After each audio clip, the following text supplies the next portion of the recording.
আমাদের প্রতীক দাঁড়িপাল্লা। আমরা জনগণকে তাদের অধিকার মেপে মেপে কালায় ঘন্টায় আমরা বুঝাই দিতে চাই। আমি এখন যে ইসলামের প্রতীক দাঁড়িপাল্লা 12 নম্বর আসনে ঢাকা এই মর্যাদাপূর্ণ আসনে বিশাল শিল্প এলাকা, বাণিজ্যিক এলাকা, আবাসিক এলাকা নিয়ে এই আসনে বাংলাদেশ জামাত ইসলামী যাকে 11 দলের পক্ষ থেকে মনোনয়ন দিয়েছে আমাদের প্রিয় ভাই, প্রিয় নেতা জনাব সাইফুল আলম খান মিলনের হাতে আমি তুলে দিচ্ছি।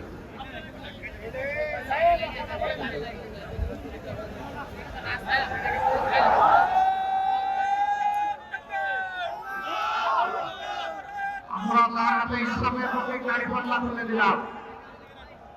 আরে ভাই, মার্কা আছে? খুশি মার্কা? আরো জোরে, আরো জোরে, সারাদিন বিজয় হবে ইনশাআল্লাহ, ইনশাআল্লাহ। আল্লাহ তাআলা ভারতের সেই বিজয়ের হাসি নিয়ে করে ফেরার তৌফিক দান করুন। এই হাসি জনগণের, এই হাসি সাকিব খান মিলনের নয়।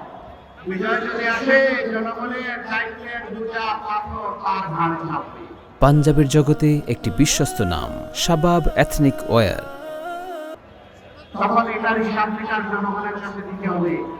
আল্লাহ রাব্বুল আলামিনের ভাগ গ্রহণ করার তৌফিক তাকে দান করুন। 12 তারিখ আপনাদের হিসাব সমঝে নিয়ে তারপরে করে ফিরবেন ইনশাআল্লাহ। এরপরে করে ফিরে আপনারা শান্তিতে ঘুম দেবেন, ঠিক আছে? হ্যাঁ জি না? করে ফিরে ভালো করে উঁচু করবেন, তারপরে 2 রাকাত নামাজ 4টা সেজদা চোখের পানি দিয়ে আল্লাহ শুকরিয়া আদায় করবেন। আর আল্লাহ তাআলার কাছে তৌফিক চাইবেন আগামীর বাংলাদেশ, আগামীর প্রত্যাশার বাংলাদেশ, আগামীর ঐক্যবদ্ধ বাংলাদেশ, আগামীর তরুণদের বাংলাদেশ, আগামীতে মা বোনদের গৃহে চলাচলে এবং কর্মস্থলে নিরাপদ বাংলাদেশ যেন আমরা করতে পারি। আল্লাহ হাফেজ, আল্লাহ হাফেজ। লিল্লাহি তাকবীর, লিল্লাহি তাকবীর। ইনকিলাব, ইনকিলাব, ইনকিলাব, ইনকিলাব, ইনকিলাব।